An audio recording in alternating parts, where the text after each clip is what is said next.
What if the problem isn't you? What if you're in the wrong room? My suspicion? You're not broken and you don't need to be fixed. You've outgrown where you are. Let's get more space and freedom to redesign the life you deserve. Welcome to the Reinvention Room. I'm Allison Mack, podcast launch strategist for ambitious leaders, and we are rethinking everything we've been taught. Part pop culture, part real talk, and all smarter ways to live life on your own terms. Last week, we went inside NXIVM, the so-called self-help movement that spiraled into one of the most shocking and notorious cult scandals of our time, led by the enigmatic Keith Raniere. Today, we're picking up right where we left off. Sarah Edmondson is back to talk about what came after the takedown, the healing, the triggers, the moments of doubt, and what rebuilding a life looks like when the whole world knows your story. We also get into the modern cults hiding in plain sight, politics, wellness, religion, even the groups we think are helping us grow. But don't worry, we are going to equip you so you can know better. Let's get into our chat with Sarah Edmondson. And then you and Mark, and then India Oxenberg. Oxenberg. Yeah. Is India the daughter or the mom? India's the daughter. India's the daughter who was featured on The Vow, and she was this beautiful, her mom was like a well-known actress, I believe. And like royalty, I can't remember from where, but she's she's quite well-connected. Losing her mind about her daughter. Losing her fucking mind. Losing her mind about her daughter, who was involved in NXIVM and had excommunicated and been told to excommunicate. So there was a collective of people that got together, right? And you were one of the key whistleblowers. And then what happens? How, it's really like most cult leaders do not get caught in the way that Keith Raniere did. Yeah. And get persecuted the way he did. We got so lucky. It was such an amazing combination of things. Like I think Catherine's connections, Catherine Oxenberg's connections to People Magazine. I don't know who got us the interview with New York Times, but that was what blew everything up. That's what blew it up. And actually this picture. You were on the front page. Yeah, this picture was on the front of the New York Times. Is that a complete mindfuck to see? It's completely crazy to me. Yeah. When the photographer came to my house to take this picture, this was taken at my home in Vancouver, I was pretty fresh out. And I mean, we didn't know how it was going to be perceived by the world. We just knew that we had to speak up. We wanted to stop more women from being recruited. We wanted to make sure that they didn't brand anybody else. But we weren't really thinking if you Google my name, there's this is on the cover for the rest of my life. So I've kind of had to lean into that shame and just blow it up versus, run from the hills, run to the hills, which is what most people do when they recognize they've been conned or duped or tricked or exploited, because they're ashamed as well. There's so much shame that you could let yourself fall for something like this that you tend to want to avoid it. But I had to kind of go into it. When you see that picture of you, what do you see? I see a woman who's trying to right a wrong. That's what I see. Someone who looks quite betrayed and hurt and on a path to fix something. Like I felt very, talking about personal responsibility from the beginning, I recruited a lot of people into NXIVM. So I felt very strongly that I had to be really loud on the other side of this to make sure people knew the truth about Keith. So that's kind of why I'm still talking. I will continue to do this until everybody's woken up. It's so brave and courageous. And I wonder, do you have empathy for her and compassion? For this woman? Yeah, definitely. Maybe not at first, but now I do. My heart has always been in a good place to want to help people. I couldn't have known what I know now, because how could I have? It's been a long journey, but I definitely have empathy for myself now. Still embarrassed sometimes. Even last night, I was out for dinner with the first grade moms for my son's new school.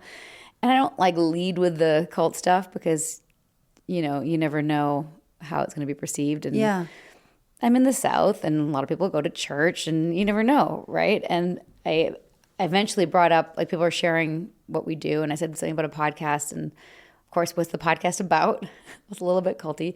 And this one particular woman was super excited. And I was surprised. Like, I thought that she would have been more like, oh. And she was like, oh my God, I love cults. And was super excited. I love cults. Yeah, I was like, I know what you mean by that. You're like fascinated by cults, Yes. similar to you are, Yeah, I'm yeah. sure. And I am too now. But there's always still a little bit of that embarrassment of like, yeah, that's, you know, but it's not shame. It's just like, okay, I got to explain this. All right. You know. So you guys got Keith Raniere put in prison for 120 years. Mm-hmm. Is that right? 120 years, yeah. 120 years. And NXIVM is still in operations. Is that right? NXIVM's not still in operation. It is in Mexico, actually, in Monterrey. What? Yeah, we're pretty sure it's renamed or like rebranded itself. But, you know, all the key leaders that at least were in North America are either out and doing, you know, new things, or they still believe in Keith and that, you know, his jail sentence was wrongful. And, you know, we're just a bunch of attention-seeking disruptors who don't understand Keith's genius, my question is how did all these high-ranking people get so high up in the organization if we're so bad? That's my question to the people who are still loyal, if they're listening. Oh my goodness. But yeah, so there's people who are still loyal to Keith and think that we're bad and wrong and he's innocent. Unconventional, but innocent. So you have this amazing podcast called A Little Bit Culty, and you've got a Patreon, a whole community that you've built. That you and your husband co-host, and then a new book coming out that essentially is like a roadmap for waking up. And, you know, it certainly tickles the, you know, the bit of fascination around these cults. And you've had this podcast for years. Yesterday was our 250 episode Damn. celebration. Yeah, 4 years. Congratulations. Thank you. That's a lot. Thank you so much. That's a lot of cults. Do you ever get tired of talking about it? Yes, I do. Mm-hmm. Nippy and I think that after this book is done, that we'll probably not stop it completely, but phase it out as we figure out what's next. Yeah, there's going to come a time when I just can't do that anymore. But I feel like even now, we just try to spread out the intense traumatic abuse stories and balance it out with maybe, you know, more lighter fare in the cult space. Like the cult of Trader Joe's. Yes, exactly. Or the cult of Lululemon, or, right. you know, things like that are just more like, okay, or Soul Cycle. Yeah. You know, what's culty about this group? Doesn't even have to be a cult. Is it healthy? Is it toxic? How do we like pull apart what a group does and how it operates, and if it's something that you want to participate in? Like, those are all things that are I can manage. But when we're talking about like intense childhood sexual trauma at the hands of it's a lot. So I just have to balance it out. Also, almost every person we interview has a book. So I like to read the book, and that means my head is in a cult memoir for a week versus, you know, I also want to learn about parenting and as my kids become teenagers, and like there's other things I want to learn about. But so I feel like I've learned the most that I can, which is why we wrote the second book. So this is my memoir. And even when I was writing it, I wanted to make sort of academic assertions or say like, this is called love bombing. I was love bombed, or here I was being gaslit. But I wrote it more as a memoir, so you can just experience those things. The second book will be a resource. And the reason we don't have a title yet is because it tries to do a lot of things. Because I'm trying to wrap up all my years of doing this podcast and all the education that I've received into one book, so that when people come to us and say, hey, I just got out of something, or my daughter's just getting into something, or my kids are going off to college and I know that's susceptible times, what can I tell them, instead of saying listen to 250 episodes or watch 15 hours of The Vow, which is just one cult, I can say read this book. Yeah. This will teach you how to spot, how to avoid, how to get out of, how to heal from, how to whistleblow, how to navigate the media, like all the things I've had to learn in one resource. So that's why we're writing the book and why it's taken me so long to even come on this podcast, because I've been in that book writing world for so long, and it's taken all my mental capacity to figure out how to distill what I've learned into something that really we want young people to be able to read. And we've actually given it to some beta readers, young college students who don't know anything about cults. I think it's interesting that you target college students, because I never would have thought about that, but that makes sense. I'm curious about your perspective. So you and Nippy, your husband, have a very unique perspective. And as I'm looking around, it feels more culty than ever right now. And especially with politics and religion, and even just the word Christian is weaponized. You know, like there's so many aspects that are now weaponized where it is so clear it's us versus them. Yeah. You know, and that's the indoctrination. Why do you think that is? Well, there are some theories that there's maybe some, this is a bit conspiracy-esque, but there's some forces out there that want us to be divided. And that the more divided we are, the easier we are as a nation or as Western civilization to be conquered. That's one theory. I will say that it is the most divided time, at least in my lifetime, that I can remember. You're also Canadian. I'm also Canadian. So I'm Canadian. Have probably a different perspective. I'm Canadian living in the U.S. and I think I probably started noticing it the most during COVID, where the people who were, questioning things were being labeled anti-vaxxers, and the people that were going along for it and wanting to get vaccines were calling the other side culty. Both sides were calling each other culty. Like, you're in a cult. Oh, you don't think you don't want to get vaccinated? Well, you've been indoctrinated. You're in a cult. And the people that were not wanting to get vaccinated were saying, well, you're getting vaccinated. You're in a cult. So the us versus them of both sides targeting each other. And I think it's true. Both sides were insular and not talking to their side and cutting it off from people that thought differently from them. That's when I started to see it the most. And not having dialogue and just labeling each other bad things. Like you said, like, you're a Christian. Like, what kind of Christian are we talking about? Like, God-fearing, fire and brimstone, you're going to go to hell, I'm not going to talk to you if you don't believe in Jesus, Christian? Or, Jesus is good and love thy neighbor, Christian. Yeah. It's very different. And same thing with the term anti-vaxxer. Like, I could vaccinate my kids and have a question about the COVID vaccine. I'm not an anti-vaxxer. Right. It's like a medical freedom versus anti-vax. Yeah. And it's just, we label each other. They say pro-disease. Yeah. So many ways. Yeah. So there's just, the people were just, putting each other in boxes. And even now, like with what's happening in the Middle East, you're either pro-Palestinian or pro-Israel. Like, there's lots of nuance and room for discussion in between, and it's not so black and white. But black and white thinking is culty thinking. We're good, you're bad. It's us versus them. There's way more to the discussion than that. I'm curious, and I'm curious because it feels like we are all, to some degree, being radicalized. Yeah. And it's hard. It's hard to just put your head in the sand because everything impacts us. And I was noticing somebody that I was watching, and she had an event recently where she was hospitalized and clinically diagnosed as depressed, had a pretty massive panic attack. And she's been going to this church, and I'm watching the things that she's saying, like, literally change, where it looks very culty and like, if you don't believe this, then you're the problem. And I did not see that a month ago. And it's interesting to watch, how do you identify either for yourself or for somebody else? If I said, Sarah, you're in a cult, you would tell me to fuck off, right? Like, how do you even approach that situation of identifying whether that is a cult and is it benign or not? Yeah.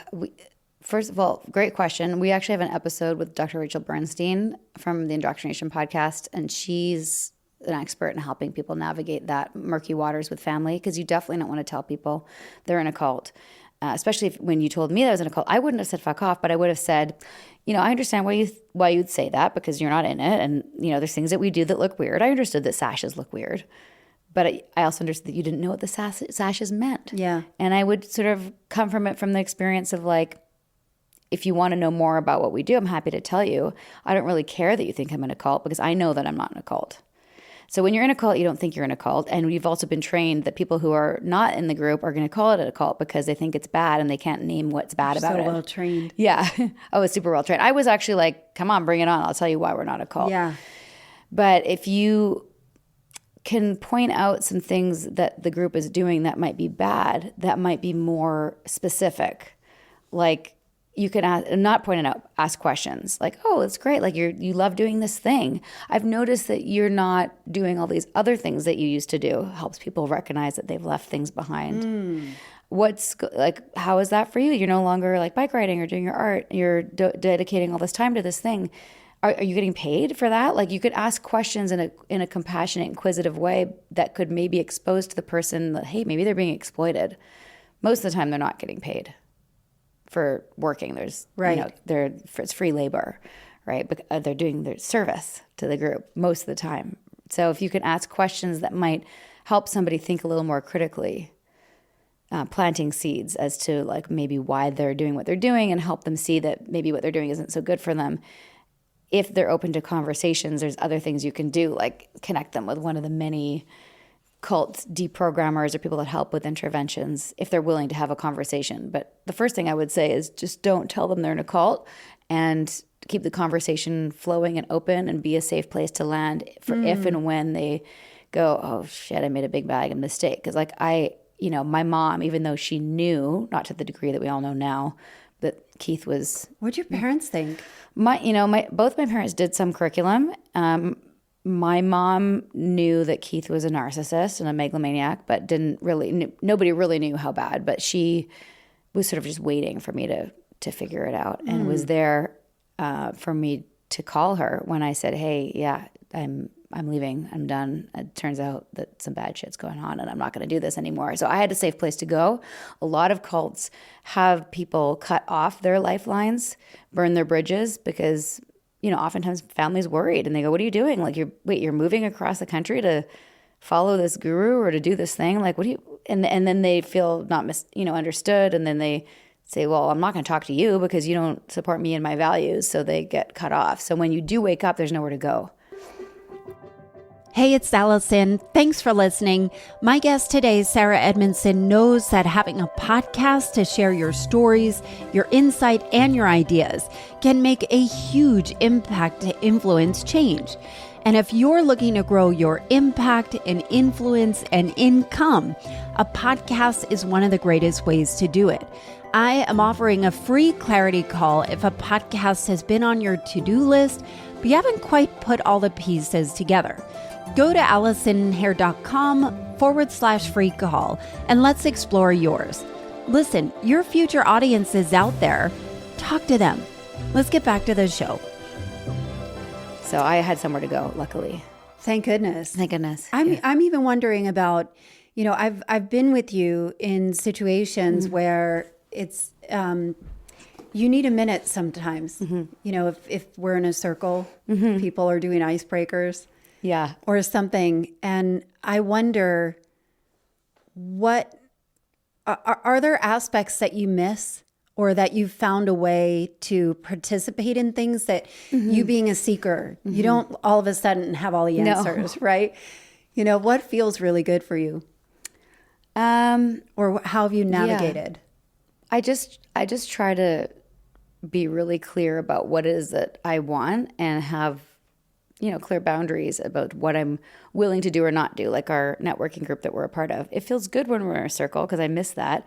But I'm also like, I'm not going to make this new group my life. Yeah. Like I did with NXIVM. So I know what to do and not do. And I'm always sort of a little bit on the lookout for other red flags. Is there a leader that is now going to ask us to, devote all our time or whatever? And that's not happened. It's a very benign, healthy group as far as I can tell. But I always have my radar up. I've done a lot of things to heal and a lot of things to take care of my nervous system, which was destroyed with serious PTSD. Yeah. So a lot of yoga in a non-dogma environment. So What does that mean? What would be a dogmatic yoga practice? like Bikram is dogmatic. So there's a leader. There's a leader. You're following. You know, there's only one way to do it: my way or the highway. Jivamukti yoga, Iyengar yoga, Kundalini yoga, Iyengar yoga, like all the other yogas. Yeah, pretty much any yoga that has a leader where there's like a picture of the guy who created it in the front is a yoga that I don't want anything to do with. And you can many times go take classes in these places and not get caught up in the culty part of it. But I just don't want it. I don't want that in my sphere. So I found great yoga here, Highland yoga. I love because shout out to Elsie. Yeah, to Elsie, which is not culty, non-dogmatic, really great teachers. They're not trying to teach any method of spiritual growth. It's just a place to, stretch and be fit and connect with yourself, and that's what I want. So sort of like a neutral spirituality without a framework or an ideology or dogma to buy into. I think you were raised Jewish, yes? Yeah. Are you a practicing? Does religion have any kind of lasting impact on you? Yeah, I feel similarly. And also like my dad's Anglican, but had sort of denounced that, but we celebrated Christmas. So when I say practicing, it's like I celebrate Christmas, I celebrate Hanukkah. I had a bat mitzvah. I lived in Israel for a year. Wow. So I definitely connect with like the cultural aspects of being Jewish. I don't keep kosher. I don't go to synagogue. I'd like to go to synagogue just to meet people. I don't want to sit and pray and sit in a room for people go for the high holidays, which is actually right now.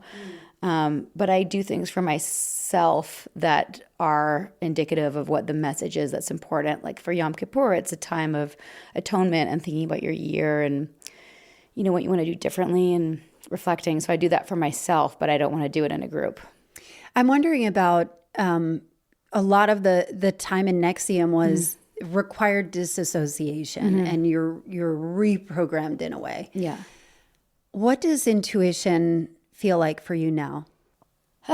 So I didn't know how bad that had all been dismantled, because I think that's actually what Keith was trying to do from the beginning, is to say that feeling, your gut instinct that you have, those are wrapped up with your issues. So you can't really trust your own internal guidance system. So it's taken me a long time. It's taken me a long time to be still enough also to connect with like, what do I really want? What do I really see? I still miss red flags, not with cults, but with people. Things that are problematic in relationship and business that I should be like, yeah, no, we're not going to do that. Maybe they're having a bad day. I tend to give people the benefit of the doubt, where instinctively I'm like, this is not good. Cut and run, and I will stay longer than I should, kind of thing. I think we all miss red flags as well. We go into relationships with the best of intentions, and it's so hard. It's so hard to know. I just wonder, I like how you use the words, the internal guidance system. I've been in public with you, and I've seen people like almost attack you and say thank you because of how moving, and they would get tears in their eyes because of the work that you've done through Scarred and through, I'm like getting emotional. It happens. Why is it happening? But because probably you can project how meaningful that is. I've seen it, and I've seen people be so moved by the work that you've done through A Little Bit Culty. And what I have noticed in real life and on your podcast is you and Nippy are so incredibly compassionate without judgment. You have a lot of judgment for the leader, and that part is kind of funny. Yeah. You guys are always have a dark humor about the douchery of whatever leader, but always with such extended grace and compassion for those that are going through it or have gone through it. And I wonder I wonder what it feels like to witness people waking up and finding a better life. Yeah, it's finding themselves really. It's an honor to walk that path with them. And it's funny because every time we feel tired of the podcast or tired of just like the slog of the darkness of it all, almost, this is my spiritual side that still remains somewhat intact. Every time that's happened, literally that day, Nippy and I have bumped into somebody on the street, or once even at the airport or on the Beltline, actually, it's happened twice, where people have been like, oh my God, Sarah, Nippy, like I've been following your story, and then we'll share how it's helped them or whatever their journey is. And it's, to me, it's my personal sign, okay, keep going. We're helping. This is good. Don't stop yet. The world needs this.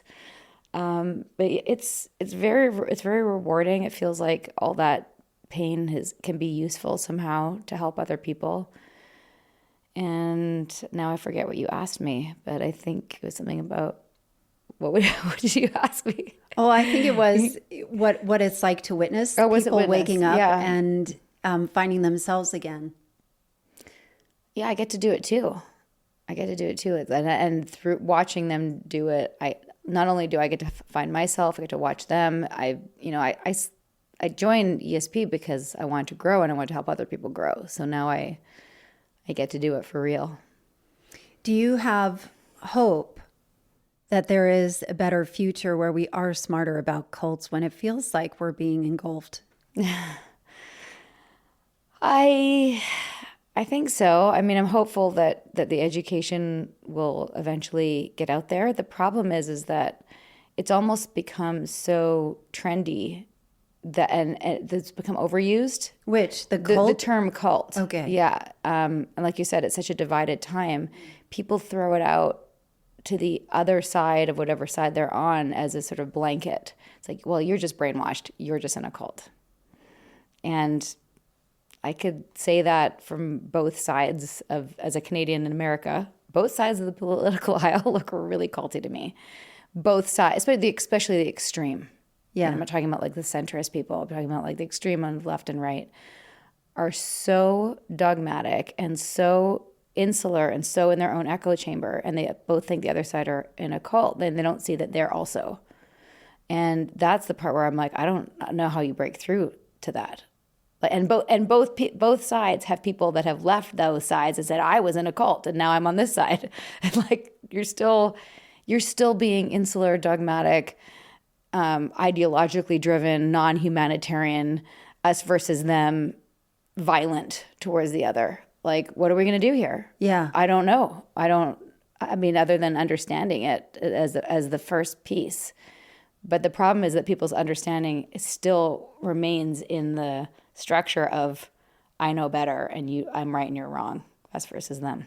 Yeah. So I don't know what's going to happen other than, I'm really just looking for answers, Sarah. Yeah, I know. I wish I knew. Regulate my own nervous system around it, because it feels pretty intense. I think that's the only thing that we can do as a person, individually. I think you can just check yourself for the places where you think that you're right and have all the answers, and that other people are wrong, and how you may shut out people that think differently than you. What's great about, for me, being Canadian is that I get to talk to everybody and I get to ask people things that maybe, somebody in an opposite political belief might not even want to talk to them. So I would be like, well, why'd you vote? Oh, I'm so curious. So, okay, so you voted for that person because you're hoping to have this result. And I can have an open dialogue. I don't have the same interest, the same vested interest or same attachment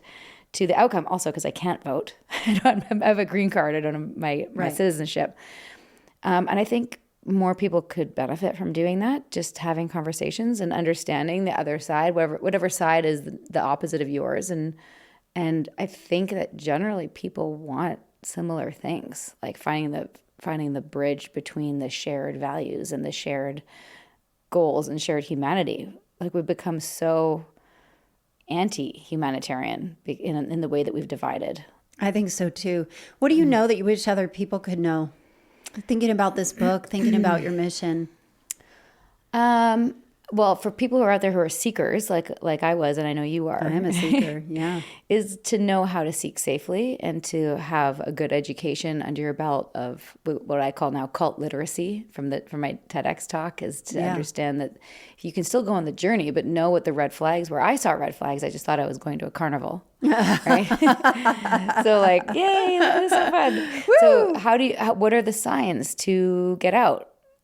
A couple examples, like if, you're in a group and you're feeling that gut instinct that something's not right, and then the leader says, well, that's because you're in resistance or you need to do the work.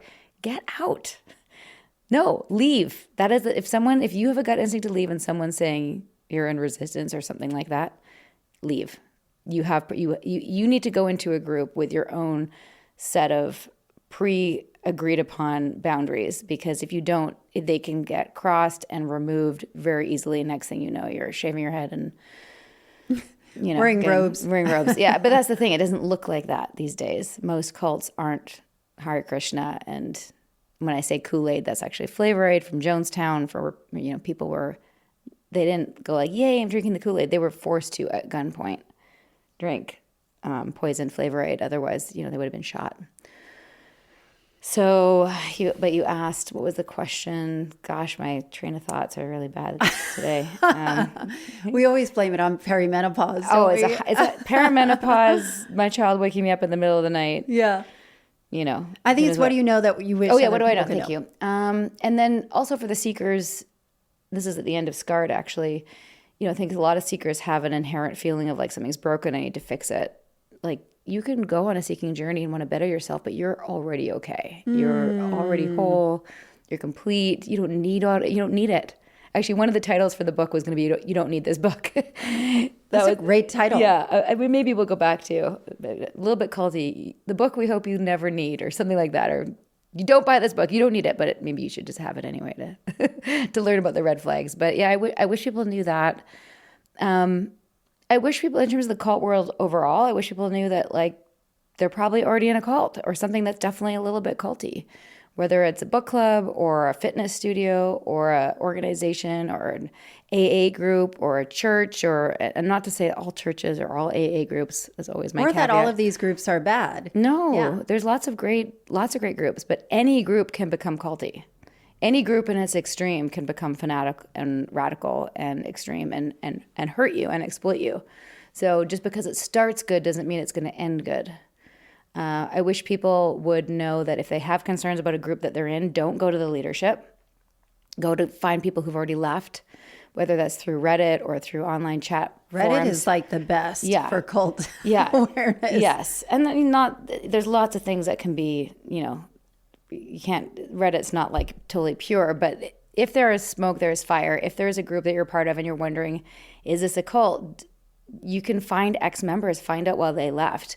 And if you see someone has left a group that you're in and you ask the organization says they're crazy or they're just a woman scorned because they wanted to be with the leader and they couldn't have him or something like that, that is a major red flag for me.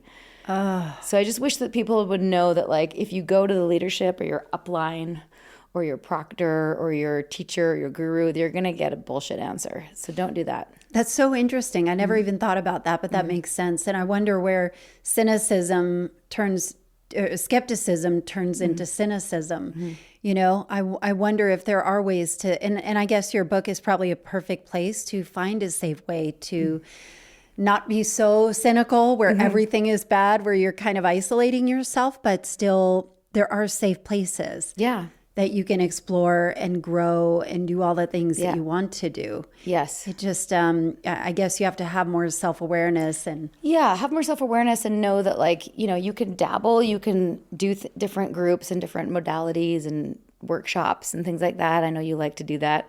But just, take the tools, put them in your life, but just don't make the tools your entire life. And that's when things get problematic, when you like devote your whole life to a thing. There's no group has all the answers. No one person has all the answers. And also, like, that's what life's about, is going on the journey to figure out the answers. I was looking for a quick fix. I wanted the rules for how to be happy, and I thought I had that, which is, doesn't exist. Don't we think we all want that? Like, we're one course away, we're one retreat away, we're so close. We're so close to the answers. We work so hard that maybe this is the community, the mastermind that I need to go to, that I'll finally be able to rest. Yeah. And also, like, why don't we just rest now? You know, what are we doing it all for? Like, the hustle culture is kind of, I'm over it. You know what I mean? Like I want a nap. I want to nap and take my creatine and eat my body weight and protein and, you know, go to the movies with my kids. Drink my celery juice. Yeah. It's a simple life. Yeah. Sarah, you are brave. You're courageous. You're smart. You're a good make me friend. Cry again. You're beautiful. Oh, thanks. And you've paved the way for so many people. How can people get in touch with you, consume your work? How can people find you? Thanks for the kind words. Probably Instagram is the best way if they want to reach out. I try to answer every DM. So Sarah Edmondson, EDMONDSON. People forget the second D. A little bit culty is there as well. And then my website, sarahedmondson.com, has a link to the next book. So sarahedmondson.com/book. People can pre-order it, which I'd appreciate because we're self-publishing and it helps us to cover those editing costs, cover costs, all the things that you don't get when you I published Scarred traditionally, which is a whole other podcast, the publishing journey. We'll have you back. Yeah, just to have full control this time. As a cult survivor, I wanted to control the deadlines, control the images, and not have, relinquish control like I did with that one. So it's been a journey, but yeah, people can find me there. I try to be accessible, and I know everyone's got a story and wants to share. And also, people want to be a guest on the podcast. A little bit culty homepage has a be a guest application form. And you have Patreon. Patreon, yeah, for people to like. It's so funny. Podcast as yours is free, and people don't know that it costs us money to make it. So Patreon is how we keep it going, because the production costs are high. It's a very highly produced podcast, and we're proud of it. But the Patreon helps people get it for free, or they can listen ad-free and early on Patreon. And don't you have like community events too, sometimes, where you can get some behind-the-scenes stuff as well? Yeah, absolutely. Behind-the-scenes stuff. I actually brought you a present from A Little Bit Culty. You did? Yeah, stay right there. Hold on. Okay. Don't move. Is it a beanie? No, this is our new... Oh, you love your fanny packs. This is so cute. You have Can to we wear see it. this? Of course. And it's pink. It's my color. Yeah, that's why I thought you'd like it. What is this? Out of office? Oh, there's some gummies. One thing I know about Sarah, she loves her gummies. Yeah, I do. That's part of how I've healed. We talk about nervous system, hot baths, forest bathing, microdosing, mushrooms, and THC. It's all legal.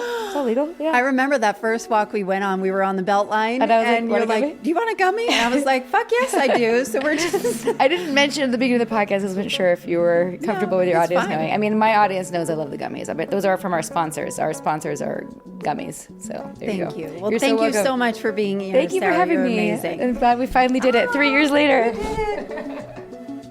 Talking with Sarah reminded me that reinvention can be so messy. Sometimes it is clawing your way back to your own instincts. I so admire Sarah Edmondson for so much, for her courage, her honesty, her vulnerability, and for her friendship. She is truly a smart, kind, thoughtful, and an outstanding human from start to finish. Going through these catastrophic experiences, they can make you stronger, but it's also comforting to know that choosing to do the hardest things can help you come out so much better on the other side and help so many others. I've linked all of Sarah's info in the show notes. Pre-order her new book now and go say hi to her in the DMs. Let her know I sent you.